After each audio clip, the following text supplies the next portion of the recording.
Good evening, Prince George's County. Thank you so much for joining us this evening.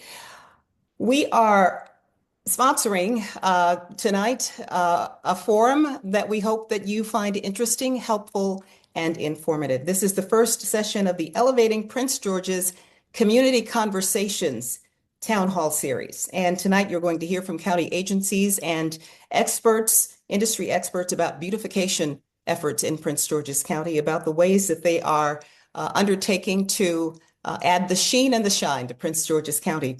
At the conclusion of our presentations tonight, there will be a small window allotted for submitted questions to be addressed by our agency leaders.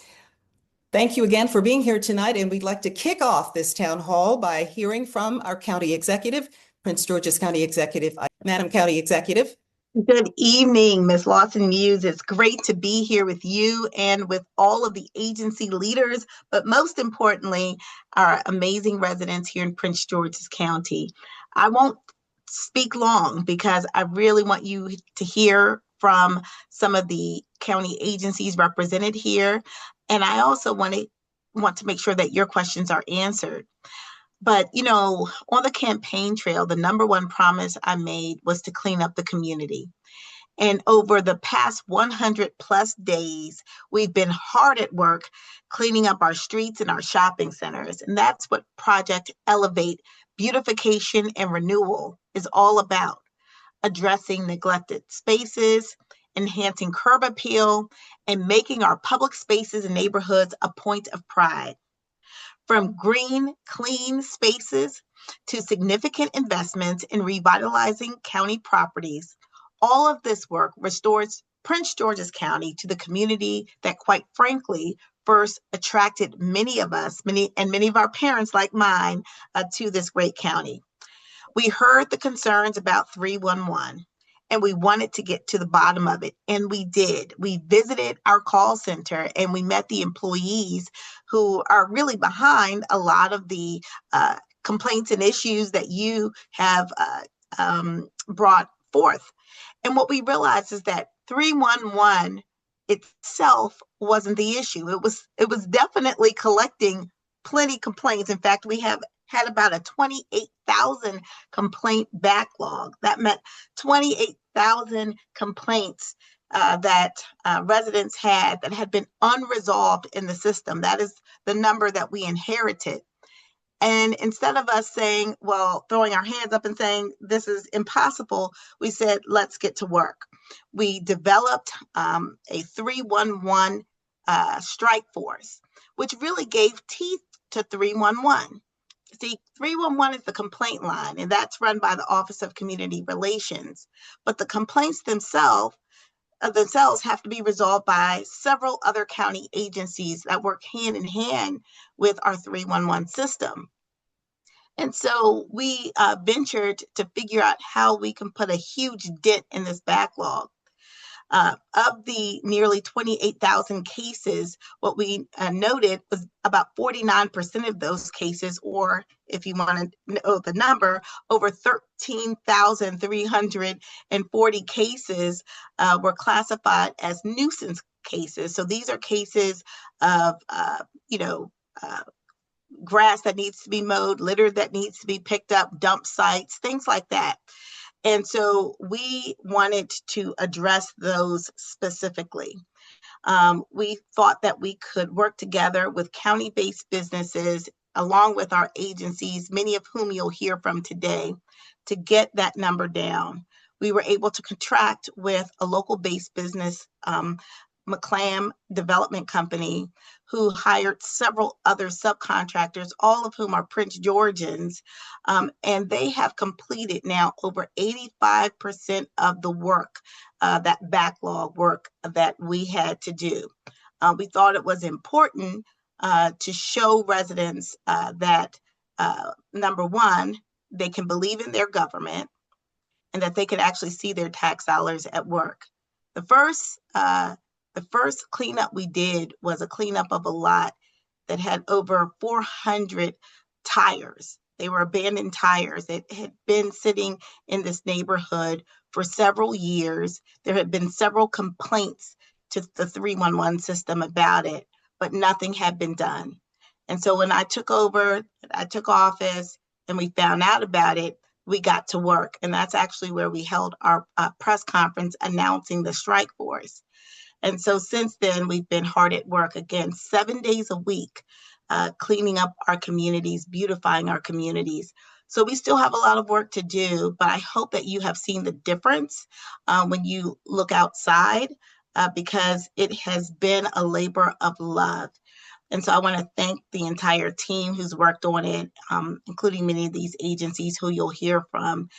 So that's all I have. I'm going to turn it back over to you, Ms. Lawson Muse. And again, thank you all so much for joining us.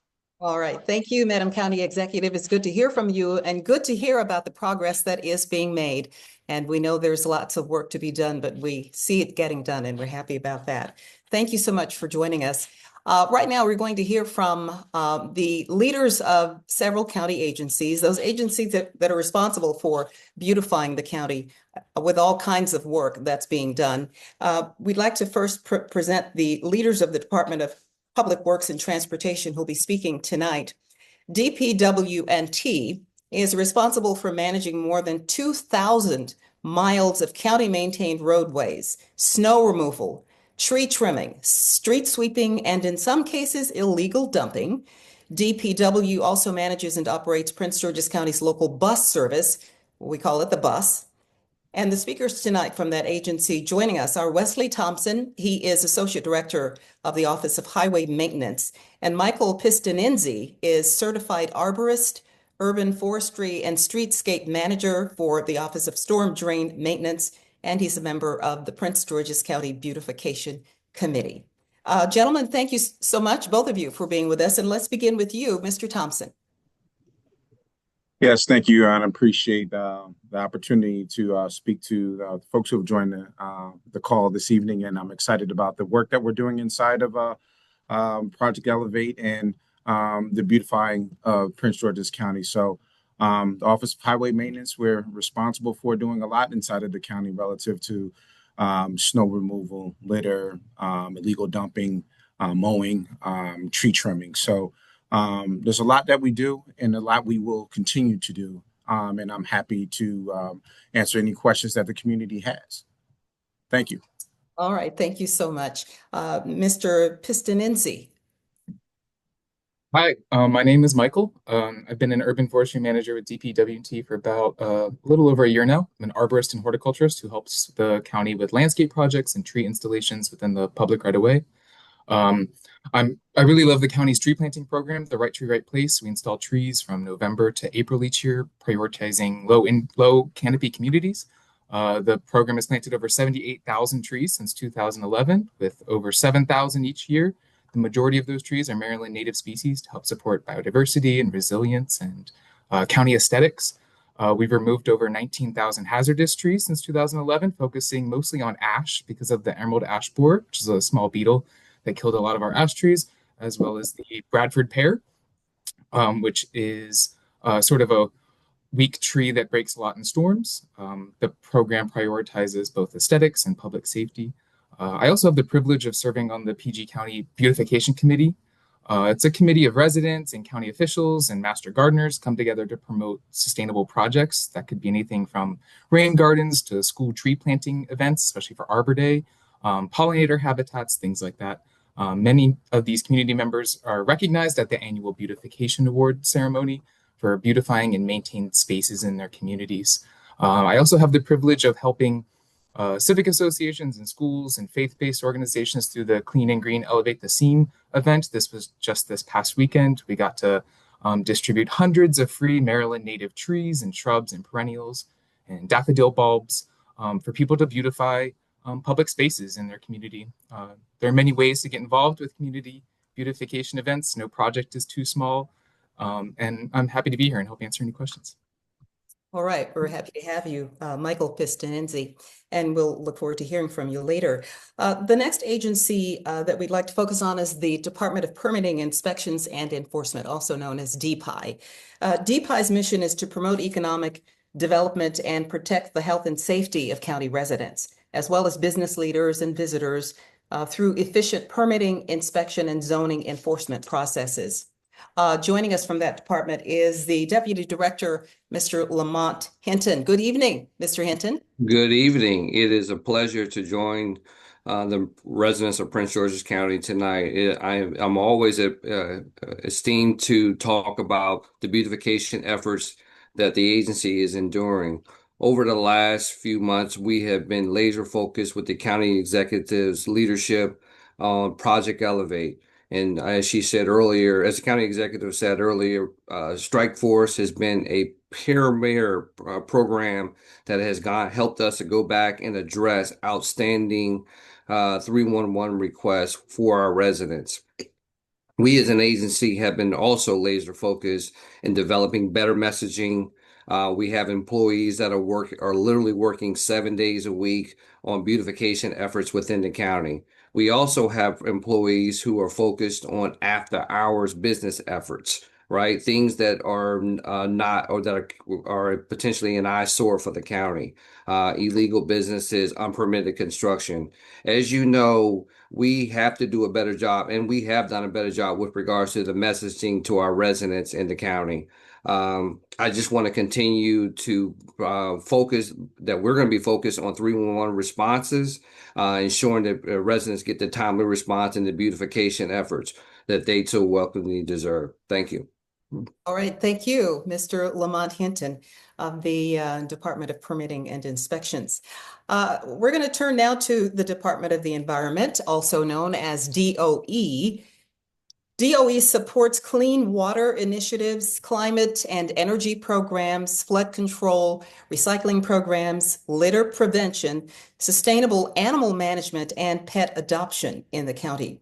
And joining us to talk about that and about what the agency is doing to beautify Prince George's is Dr. Vanessa Lee, who is Deputy Associate Director, Community Engagement and Beautification Division. Good evening to you, Dr. Lee. Good evening, everyone, and thank you for this opportunity. I bring you greetings on behalf of our director, Dr. Samuel Moki.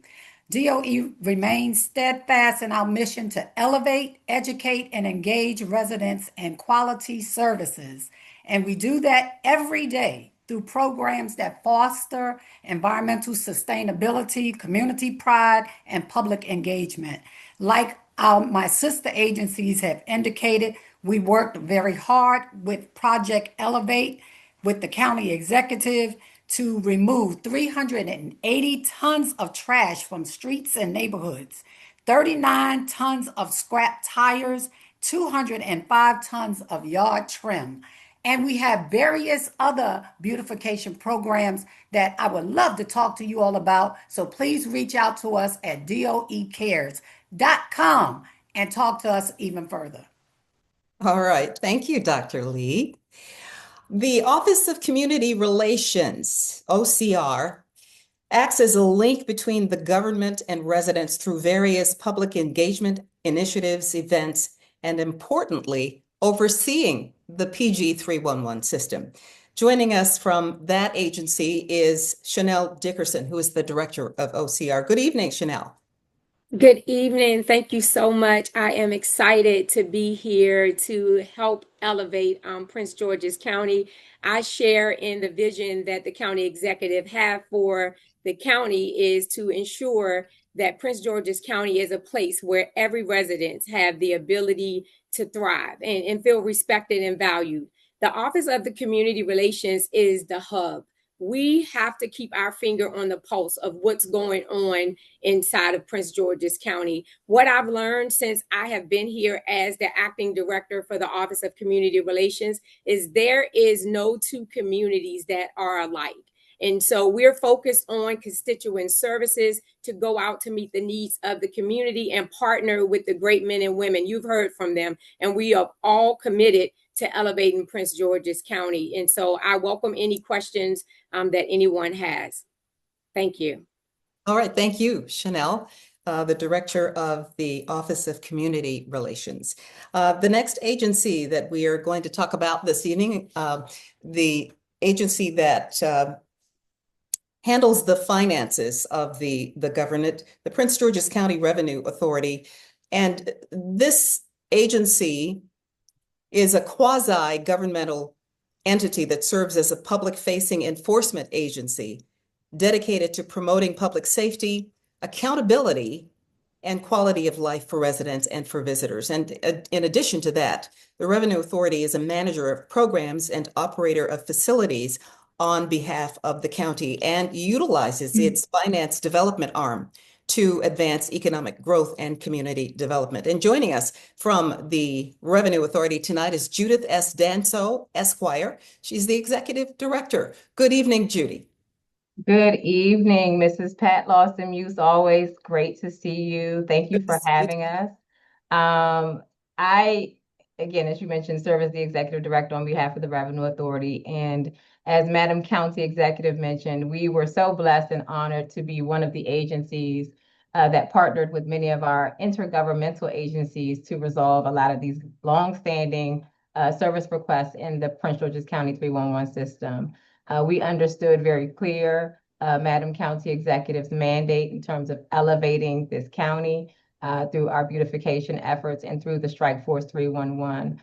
She mentioned her campaign promise, which was ever so clear about beautifying this county to ensure that it reflects the people who reside and certainly invest here. And so we were committed to doing just that. While we had just a small percentage of some of those outstanding service requests, I am proud of the work of my team that really engaged and ensured that we could resolve those requests in record time. I know that oftentimes when people hear enforcement, generally, they don't necessarily correlate that to public safety and or beautification. But we look at enforcement from the perspective of accountability and compliance as well. And so we're always focused on the efforts with respect to Madam Bradeboy's vision and her priorities, particularly around beautification. We want to ensure that we're committed to promoting clean and orderly streets. Our parking enforcement efforts allow us to do that, certainly allowing for enabling street maintenance and cleaning, improving upon safety and accessibility. And I think overall, just the encouragement of community pride. If we have orderly streets, and they're not, cluttered, and we can help to create cleaner and more cohesive neighborhood aesthetics. I think that helps to meet the goals of Madam County Executive when it comes to her beautification efforts. And so we are very proud to have been an agency participant and partner in those efforts with Strikeforce 311. All right, thanks so much, Ms. Danso. Now that we have met the agency leaders who are joining us tonight for this town hall, we'd like to move to the Q&A section of the night. And the first question we'd like to ask comes from a resident who says, "Who will come to trim trees and to cut down diseased trees that were already planted on their property?" And we just heard a little about the responsibility at DPW for helping to trim trees and cut down diseased trees. So if you've got trees on your property that need to be trimmed, or trees that are diseased and come down and they were there when you got there, will the county help with that, or is that a responsibility of the homeowner? And I'd like to direct that question to Mr. Wesley Thompson or Michael Pistonensi.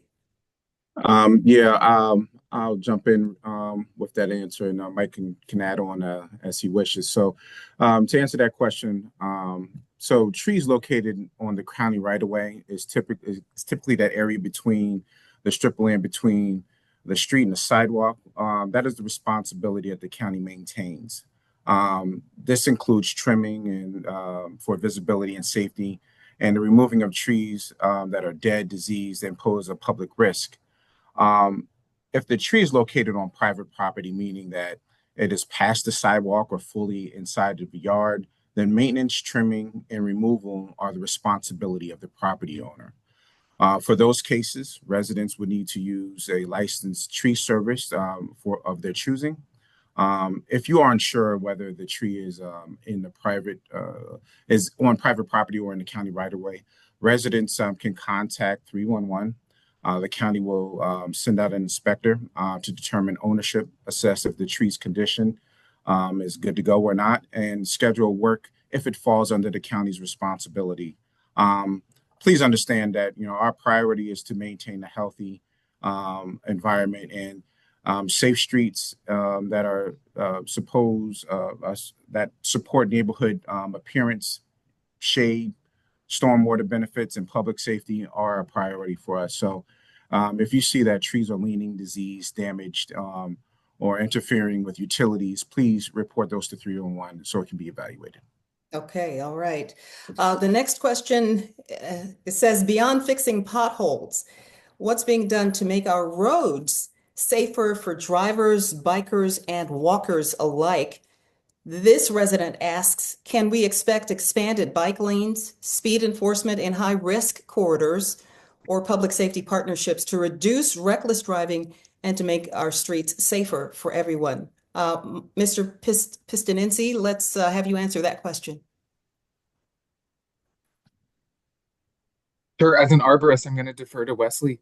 He would have more information about the road situation in terms of improvements for that. I am a big fan of improved bike lanes, so I'd love to see more of that in the county. Okay. So Back to you. yeah, so we recognize that safe travel isn't just about smooth pavement. Our approach is to focus on complete roadway safety for drivers, cyclists, and pedestrians.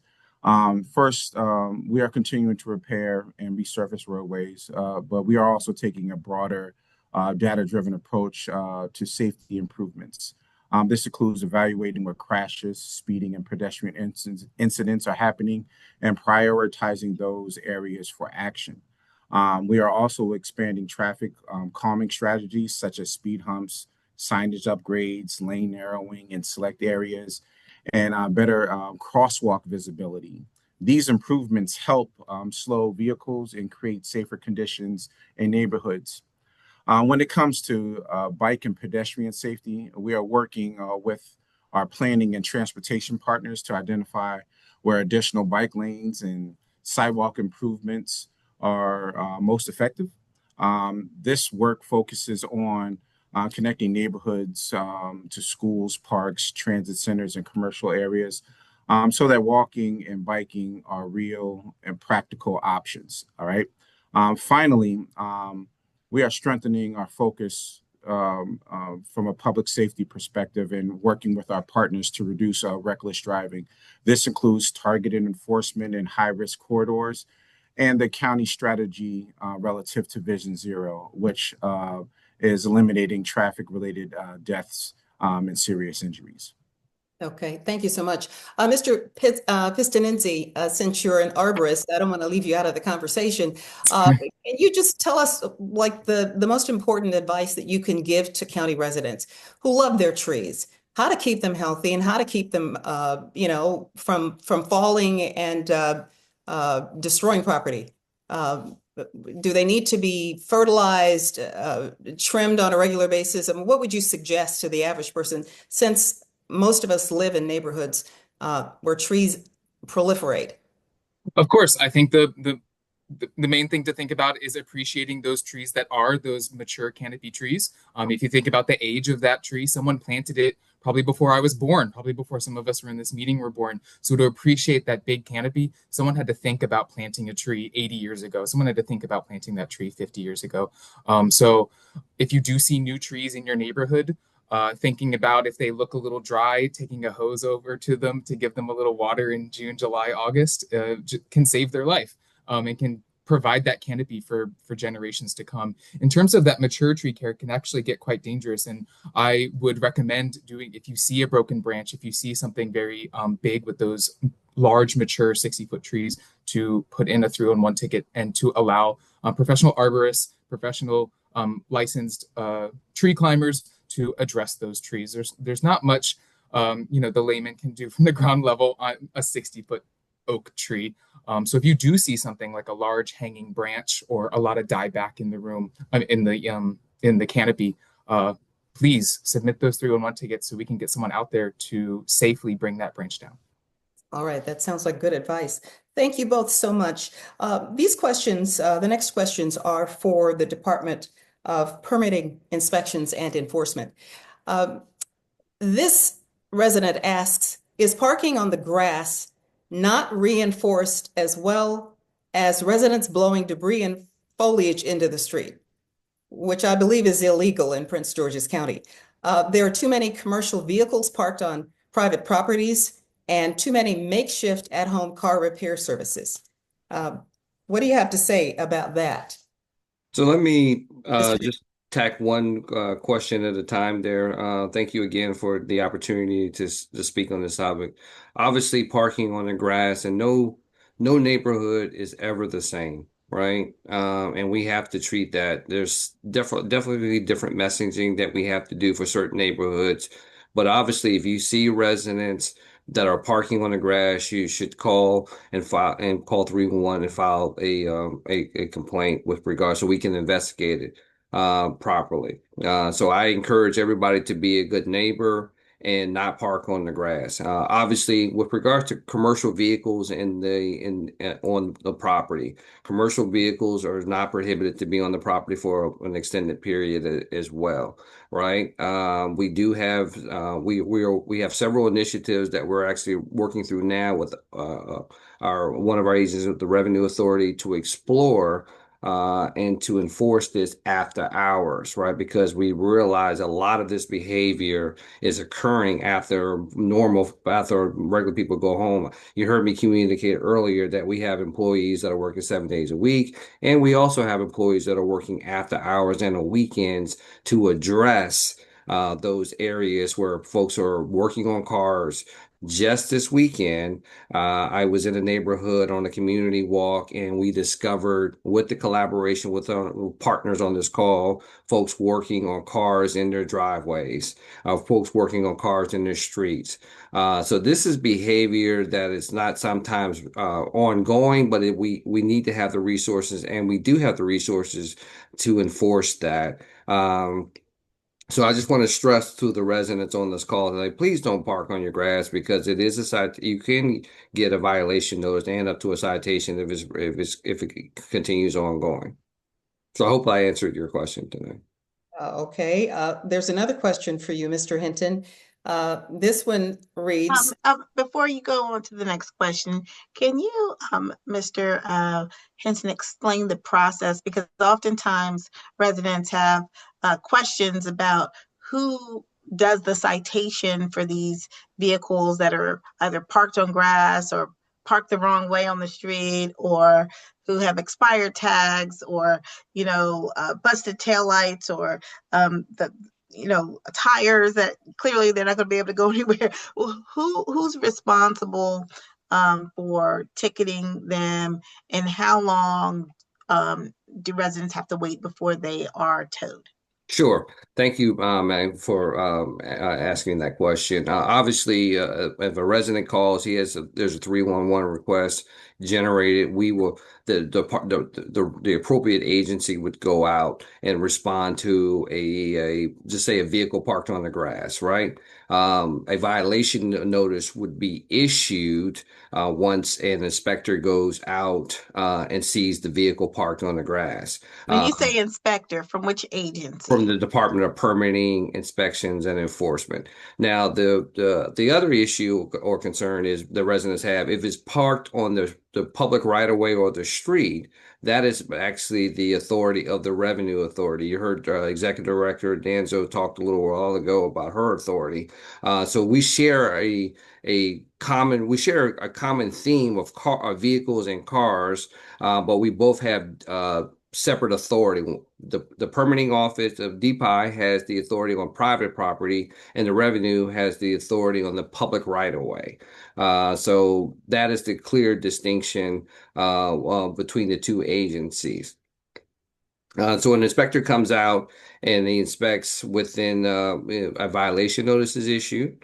Then if the problem persists, then a citation is issued, and then we follow up through administrative hearing or civil action.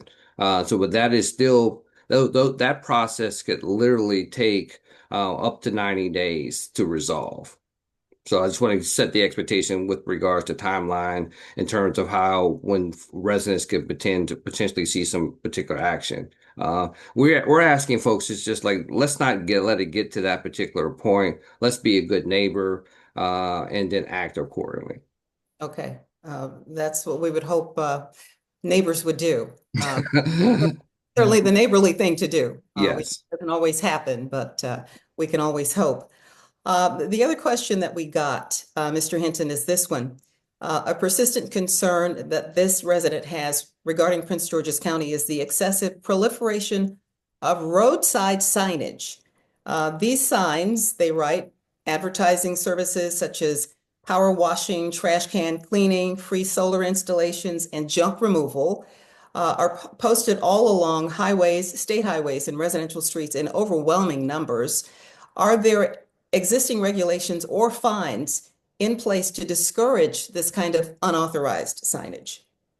What I would tell you is we're going to have to, this is going to be a joint collaboration between multiple agencies, and we've had such collaborations over the last year, and there are, and we are meeting with these utility companies to be a good partner with regards to their poles, street light poles, their utility poles, telecommunication poles, to remove the signage. But as you know, as soon as we put it out there, it comes right back. But I will tell you, we were just in called this, that topic came up last week, and it continues to come up. But we're actually having real dialogue with the utility companies right now to ensure that they're removing this signage on a more regular basis. As you know, that some of this signage may be in the medians on state highways. So we're engaging with the state highway authorities as well to remove the signs as they're cutting the grass and not bringing that back. But I can tell you that those conversations with regards to the initiative of keeping those signs removed on a regular basis. We want people to have businesses, but they need to do it in a way that doesn't litter or make the county look unsightly. So it is a real concern that we are, continuing to tackle, but it's going to take a collaboration of all the partners here on the call. Are the utilities being asked to just cooperate and take the signs down, or Yes, they are. Yes, we've already asked the major utility companies such as Pepco to be a good neighbor, be a good partner, and remove the signage from the T. We've also reached out to the State Highway Authority, and then we in previous months we have had signage blitz, which we call them, and where our employees for joint agencies will go out and just remove these signage, but it's from the public right of way and on private properties as well. Okay, and just one final question, and that is it against the law? Or it is. Yes, it is against the law, and we definitely discourage. And anybody seeing someone post this sign should definitely report it. All right. Okay, and report that to 311, I assume? Yes. Yes. Okay. All right. Thank you so much, Mr. Hinton. There's a question tonight for the Prince George's County Police Department, and joining us right now to answer that question is Major Ralph Parker. He's commander of the Special Operations Division. Major Parker, rather, thank you so much for being with us this evening. Thank you for having me. All right. The question to you, sir, is will individuals who deliberately throw trash out of their car windows be subject to fines? And the answer to that question is absolutely. Not only will they be fined if they throw trash out of their vehicle window, they also can be fined and subjected to criminal penalty for littering and dumping when they're not in the vehicle. So right now, according to the Maryland traffic article, littering out of a vehicle carries a fine of $140 and 2 points. If charged under the Maryland Criminal Code for littering or dumping, this is usually more for this the large scale dumping that has been an issue previously in the county. They could be fines anywhere from $1,500 to $30,000 and up to 5 years in jail. But that's of course based on the amount of litter dumped for the criminal charge.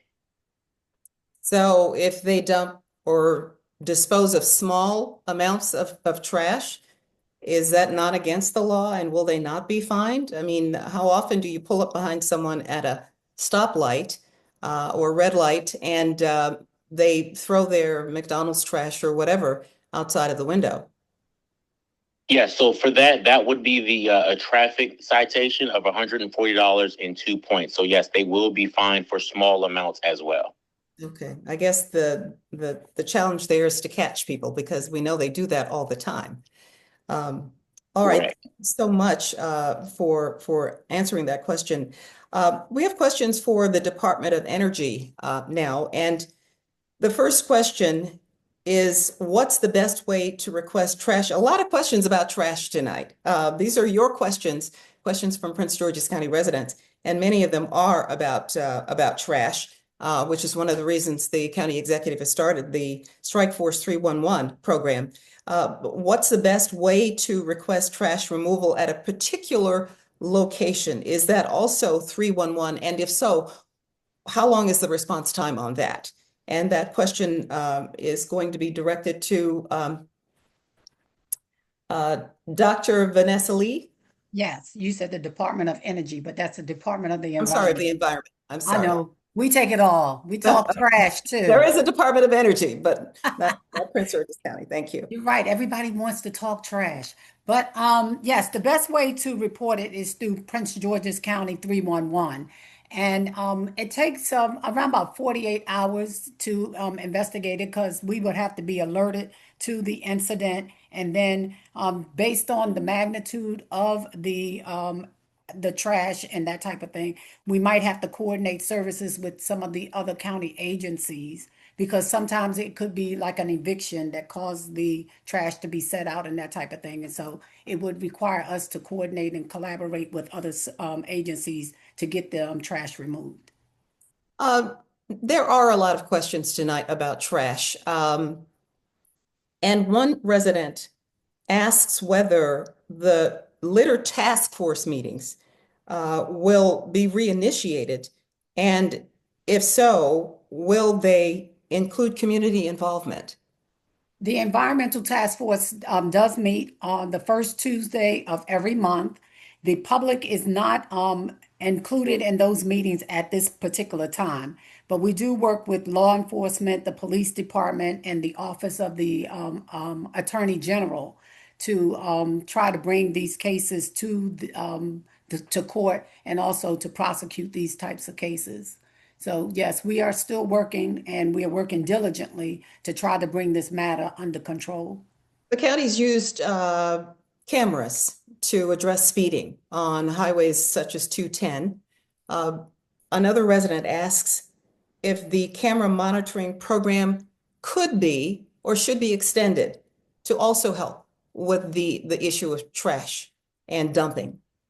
Of course, the program can always be extended, and they're not located at traffic lights, but they are located in undisclosed locations and really hot spots where we get a lot of complaints where trash is disposed of illegally.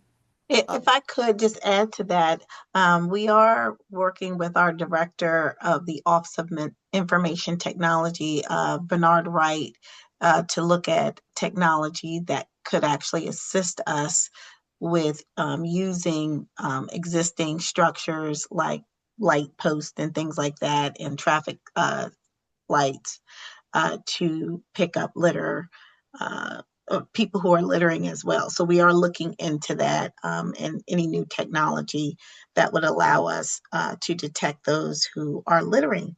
So that's something that's in progress. Mm-hmm. Okay.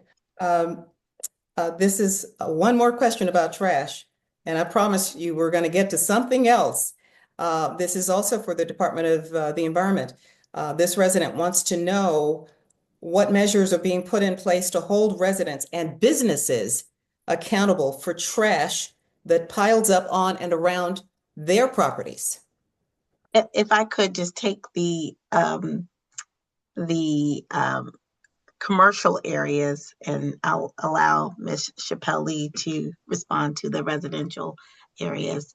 But we have a shopping center beautification task force headed by DPI. I believe DPI is here. Mr. Hinton, do you want to talk about Yes, I wasn't going to steal your thunder, Madam County Executive, but yes, we have a brand new shopping center initiative that it has been already underway.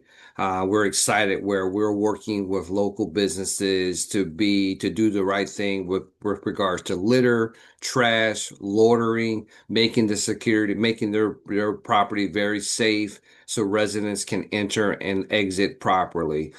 This initiative probably started about 6 months ago, but we have elevated it because of our county executive's focus. And so we just did a presentation to her, not just the other day, on our results. And I'm happy that the team has literally elevated almost 62 shopping centers in the county over the last 6 months. So we're going to continue this well into the winter season, because a lot of the things that residents are excited about, like, is making sure that there's striping, there's lighting, proper lighting, there's no loitering, there is no trash and debris.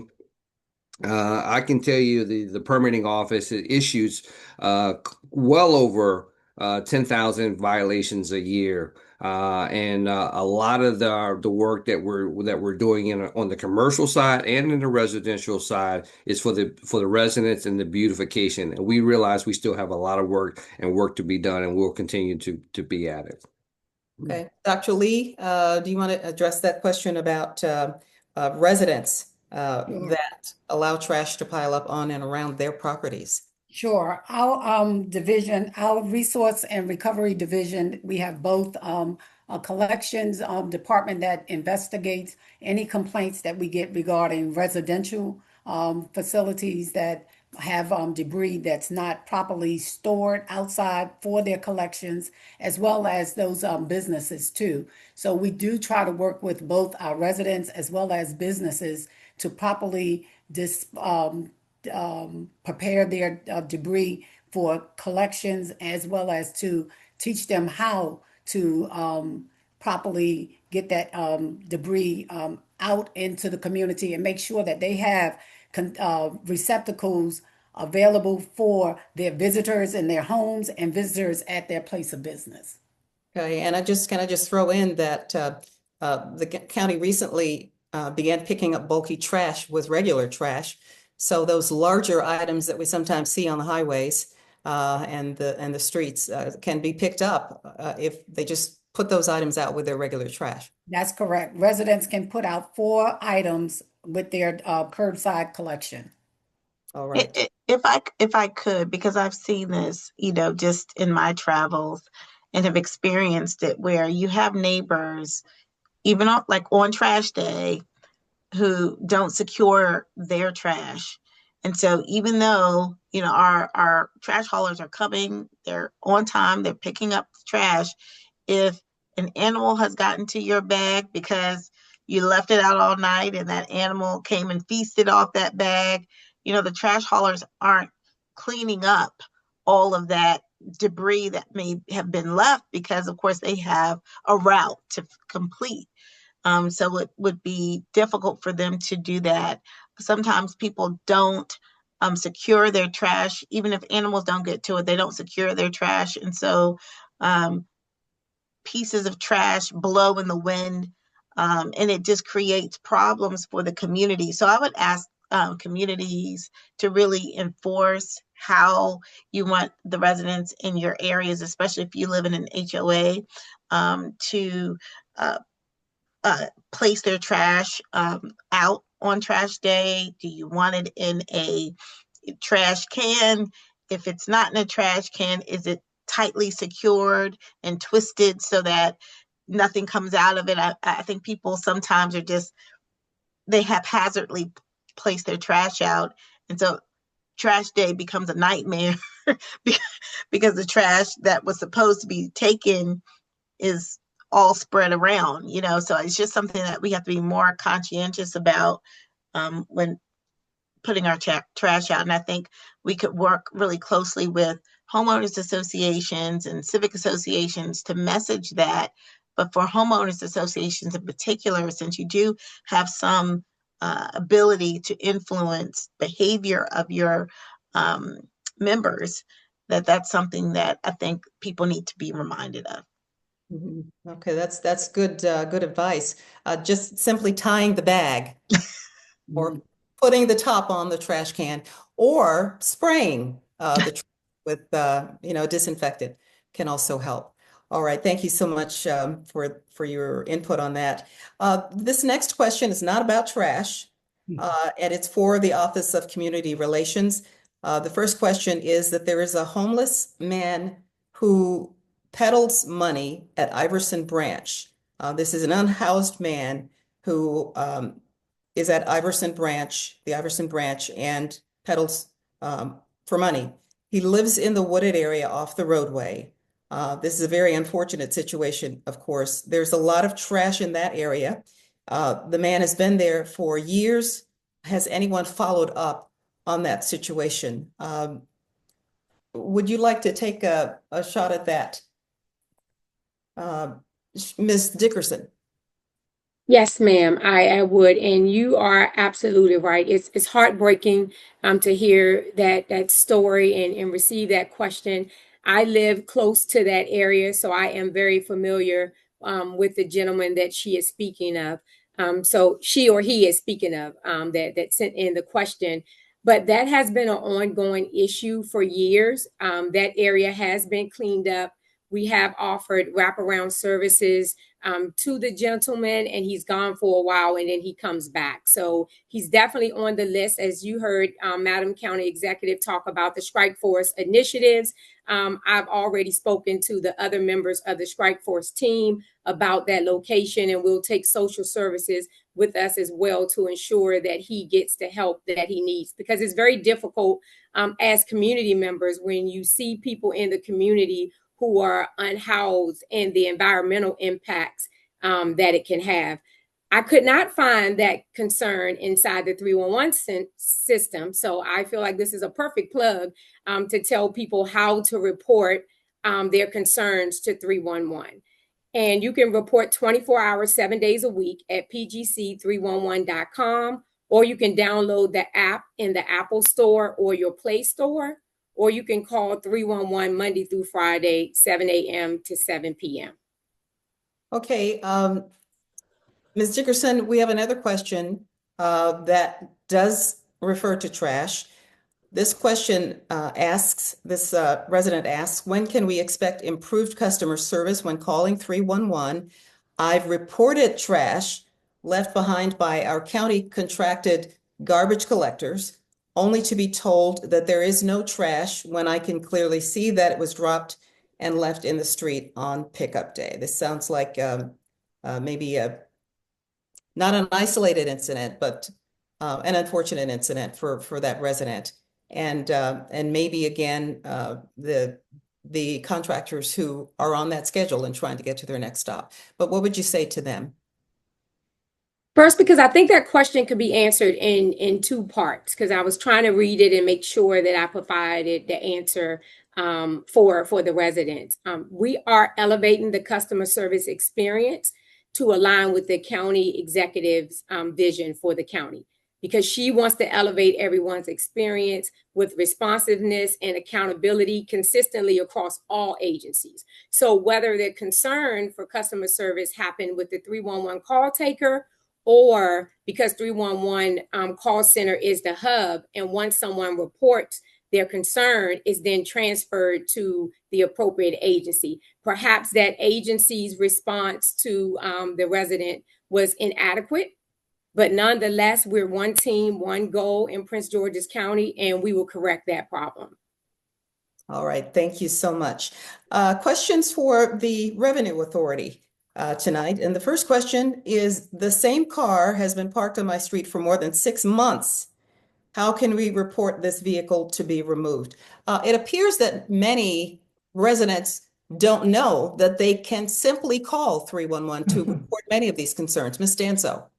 Yes, and similar to how my colleagues have encouraged our residents to engage with PGC 311, I will follow that same trend. If you wish to have a parking issue addressed in your community, please please utilize 311 to report your complaint. It really does allow the county to provide the citizen with the information directly related to their complaint. And also oftentimes provides information about next steps towards resolving that complaint. So again, I encourage and certainly emphasize that our residents and constituents utilize 311 as a resource. But in terms of addressing the question, it also allows for the residents to provide the agencies with information. So, does the vehicle have valid license plates? Has it not moved from the same spot for more than a week? Does it appear to be inoperable? Is it obstructing the flow of traffic, a mailbox or driveway? So those are the things that, again, through the use of 311 allows a resident to also provide information with respect to that complaint so that we're also armed with that information as we're coming out to investigate and work towards a resolution. All right, we have another question tonight, and this one I'd like to direct to DPW. This is about a resident who feels there's a dangerous intersection in their community, an intersection that's been made more dangerous by increased retail development in the neighborhood. And that development has apparently created a significant backup at the intersection that is causing that intersection and traveling through that area to become more dangerous for drivers and shoppers. Can you answer that question or direct that issue? I know we're telling a lot of people to call 311, but what can residents do when they have issues on their streets, like backed up traffic because the light's not working, or there needs to be a light where there isn't a light, or in this case, there are lights there, but because the traffic volume has increased so significantly, they now consider that intersection dangerous? Mr. Thompson?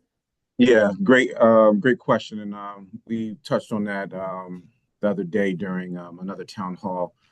So there are a couple of ways we can address that. I'm not certain if it sits inside of 311, but if you call 311 and there's the option to have that complaint be logged, please do so. Also, you can follow up with council persons that you fall underneath as far as your residents. And also, I'm more than happy to take that complaint or email directly, so I can follow up with our traffic and our traffic engineering divisions. When we have those issues, sometimes it's maybe a sequencing with our traffic signals, and it's an easy fix. Sometimes it would involve something more in depth, like a traffic study, and we have to involve some other partners. So if I could get the information on where that location is, exactly, I'll be more than happy to follow up, and we can follow up with the resident directly with our courses of action. And is it the appropriate thing for residents to call the Department of Public Works or to call their county council representative, for example? At times, yes, right. And other times we have the means to capture those complaints via the 311 system. As it was mentioned before, the 311 system, folks were under the impression that it didn't work, but it actually does work, and we're working inside of that to, work through that backlog. But as it was mentioned before, some of the issues that are that residents do have may not be within those subsets or those groups inside of 311 to log. But yeah, when you guys have the means to reach out to council persons, because we're in communications with them as well, the communication there has improved and it will continue to improve. And also when when you have the ability to reach out to us directly, we'll be happy to address. All right. And is it helpful to submit photos of Absolutely. things, traffic gridlock at an intersection, or trash piled up around a business, or multiple cars parked in front of a private property? So I would recommend to anyone that you submit pictures when you have a complaint. As mentioned before, we send out inspectors to these locations, and at times what is in the description, it's hard to decipher. So when pictures are provided, it makes things easier for us, and it's clear. So yes, please, the more information, the better. All right, Michael Thompson with the Department of Public Works and Transportation. Thanks to all of you from the agencies who've been with us tonight to give residents what I hope has been very helpful information and very insightful information. And thank you for listening. We also want to thank all of you who submitted your questions for participating. And thank all of those of you who are joining us tonight for this virtual town hall, this first in our series of town halls to elevate Prince George's County. We appreciate the insight shared by our speakers and representatives from various agencies, as well as our county executive, Aisha Braveboy. Your support and participation means a lot to us. As mentioned, questions that were not addressed during the session will be followed up by the relevant agency. And we encourage you, if you have additional questions that were not answered tonight, that you would like to submit to receive answers to, please submit those to cexcoms@co.pg.md.us. Again, that's cexcoms, that's COMMS, cexcoms@co.pg.md.us. And Madam County Executive, would you like to make some closing remarks tonight? Well, first of all, thank you so much, Pat Lawson Muse, for moderating this town hall. Thanks to all of you for joining us, especially our agency leads who took time out of their schedules with their families to be here to answer questions this evening. In addition to the folks we had here on Zoom, we had 6,200 or over 6,200, nearly 6,300 residents join us by phone. So a lot of people across Prince George's County received a lot of great information. We are going to do these town halls. We were thinking quarterly, but we will do them as needed because we know that there's some big issues facing our country that impact us. And so to the extent we need to do town halls a little bit more to get the message out to people and also to connect people with services, we will do that. But we are super excited about the turnout tonight. We're super excited about the information that has been given tonight. And we look forward to seeing everyone out in the community. So thank you. All right, Prince George's County Executive Aisha Braveboy. Thank you so much for joining us, everyone. And we hope to see you at our next town hall. Meanwhile, have a great night and we'll see you the next time.